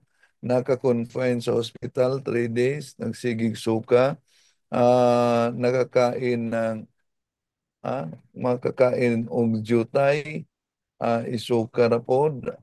Okay, gikan ni Saldi at Baki. O sige, praying for the quick recovery of your daughter mo ni o anak mo ni Lucky. Full So, name. Full name niya, bro. ilagay ang pangalan, di ko nakita ang pangalan dito. Ang kabuuang pangalan sana, no? Sandali, eto, lalaki pala. Gian Gabriel. Gian Gabriel, pangalan ng mga santo. Gian Gabriel. Okay, praying for the quick recovery para kay Gian Gabriel. So, balik sa inyo, Bro Jando. Okay. Okay, thank you sa iyo, Brother Wendell. Nagtaka ako dito na may nabasa ako. Akala ko merong shout out. Hindi pala shout out pala. Kala ko shoot out kasi yun ang sinabi Sabi ni Marson, shoot out sa akong new CFD Professor Juris Dr. Fidel Curitico. Delikado, ha? Buti hindi naging shoot and kill. Again, shoot out. Hindi. Shout out. Taka ako, kala ko may si Curitico pa naman. Inunawa ko yung shout out pala. Hindi pa. Daming tao doon sa GT. Okay. Kilala ko si Curitico, ito yung nag-moderator pag si Padre Darwin. May debate sa Tagbilaran, siya yung nag-moderator. Akala ko shoot out si Curitico, hindi pala. Inunawa ko, shout out pala. Okay, send ko na yung bank account ni Padre. Okay, so dito na saan sa Brajando o sa JD Alabado? Brajando. Okay. So atin na maibigyan naman ngayon kay Brother John Ray naman sa kanyang huling mensahe at pasalamat. Brother John Ray. Brother John Ray. Yes. Maraming salamat at maraming salamat mga kapatid, no? At siyempre una-una sa ating Panginoon at sa lahat. See you tomorrow. God bless all. Back to you, Virgin. Okay, thank you sa iyo, Brother John Ray. And then ito pala yung yung doon sa bagong office na ni Father Darwin para sa bagong office of exorcism. Narito po yung BPI account. Ayan. Yan po BPI account po sa mga gusto pong tumulong. doon sa gaganapin na new Office of Healing and Exorcism. Kasi yan po ang bagong account na pwede nyo pong ipadala ang inyong suporta para sa ating panibagong opisina. Ayan. So, wag kayong magbibigay ha ng kahit kanino, lalo na kapag hindi dinaan sa live. Dapat talaga idaan sa live. Pag hindi dumaan sa live, scammer yan. By the way, bukas pala, siguro ilalabas ko bukas yung chat ng scammer. Meron kasi siyang chinatan, nag-friend request siya, meron siyang chinatan. Sabi ko, magkipaglaro muna tayo, te. Doon ako sa Cebu nung nangyari yon. Nanonood ako ng Netflix. Nang nag-chat, Brujando, kilala mo ba ito? Nag-friend request sa akin. Te, paglaruan natin, te. Ayun, kami pinaglaruan yan. Inistrakan ko siya kung paano niya paglaruan yung scammer. And then, ating ilalantad yung kanilang estilo. Yeah. Bukas yan. Bukas, ilalabas natin yan bukas, no? Gawan ko yan ng special episode sa punto por punto. Siguro bukas ng hapon, napapanood po yan sa punto por punto YouTube channel po natin. Special episode premiere kung paano manloko yung mga scammer gamit ang pakunwaring account ni Father Darwin. Yan ang ating topic bukas. At thank you Brajando, doon. Yes. pagkatapos ng National Convention ngayong May 25, pupunta kami dyan sa Bohol. Kasama ko ang exorcist ng Lawag Diocese at ilang mga CFD na bahagi sa Office of Exorcism ng Lawag Diocese. So punta kami dyan sa office ninyo. Mga 25 siguro. Sa hapon. Mag-conduct ba sila exorcism? Hindi. Mag-observe lang sila. Observe lang. Mag-observe. Kala ko mag-conduct na exorcism. Kasi Araw kayo dito, bro, Intel. Ha? Ilang araw kayo dito, bro? Siguro, di ko sure sila kung ilang araw sila. Pero ako Sana baka isang linggo. isang araw lang ako. Kala ka isang linggo. Uwi ako. Sige. Baka meron kaming kasama nito gusto magpa-exorcism. Pa-exercise natin. Pag magkakandat yan sa amin dito, sali ako. Kaya nga din eh. Sabi, Aljan, tayong dalawa, sali tayo. Sali nga Sali sana tayo. ako, kaso bro, Iloilo na ako yan. Iwas. Anong iwas? Oy, nagpasuli ko kay Padre. Sali tayo. Hindi, kasi, iba kasi to eh. Iba to. So, maganda tong Kaya iba, nga, no? sana. Sali tayo. O, sige. Atin namang ibigay naman ngayon kay Brother Angel Santos naman sa kanyang huling mensahe at pasalamat, Brother Angel. Amen. Praise the Lord. Muli, maraming salamat. Una-una sa Diyos po sa kanyang lahat ng kaluwalhatian at kapurihan. Magpakailanman. Thank you, Father God. Thank you, Jesus. Thank you, Holy Spirit. Thank you rin po kay Mama Mary. At paalala ng ating mahal na Inang Birheng Maria. Kanina inaano ko, no? Pinapanood ko kanina ang Our Lady of Fatima. Talagang kahapon po yung kapistahan. Pinanood ko kanina. Grabe yung sinabi ng ating mahal na Birhen, no?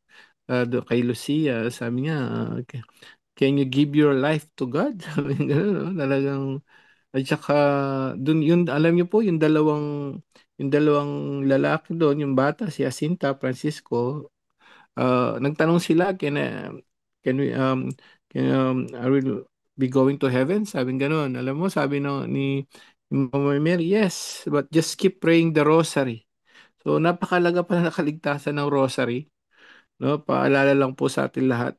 Inaano ko yung sinasabi niya eh. Ako particular ako sa sinasabi ni nating mahal na Birheng Maria. Talagang tinanong niya eh. Can we go, are we going to heaven? Sabi niya, yes. Just pray the rosary, continue pray the rosary. Kumbaga buhay pa sila, sinabihan ni Mama Mary, makakarating na sa langit. Grabe, no? Sarap nun, no? Kaya lang mauna yung dalawa, sabi niya. Maunang mamatay yung dalawa, saka ka na lang, sabi kay Lucia. Pero yung mga dalawang bata, wala, okay lang. Basta, I'll be with you, Mama Mary, di ba? Sana ganun po lahat tayo. Pag tinanong tayo, can you give your life to God? Sana po ganun yung sabihin natin, yes. No? Kasi ang buhay natin dito, we're passing by through, no? So it's just a journey dito. Ito yung permanente natin. Permanente yung buhay natin sa kabilang buhay. So please, paalala sa atin ni Mama Mary, conversion, pray the rosary, and Holy Eucharist po. Sana po maano natin yon to achieve eternal life. And pabaw ng Ebanghelyo, napakaganda sabi ni Jesus, no? Kayo mga kaibigan ko na, yung mga tumutupad. At pag humayo kayo at namunga na, lahat ng kailangan mo sa pangalan ko, sabi niya, ay ibibigay sa inyo. Amen. Yun lang po. Naway marami tayong natutunan ngayong gabing ito. To God be the glory. Salamat po. Back to you, Bro Jando. And good night, everyone. Okay, so closing prayer na po tayo para sa gabing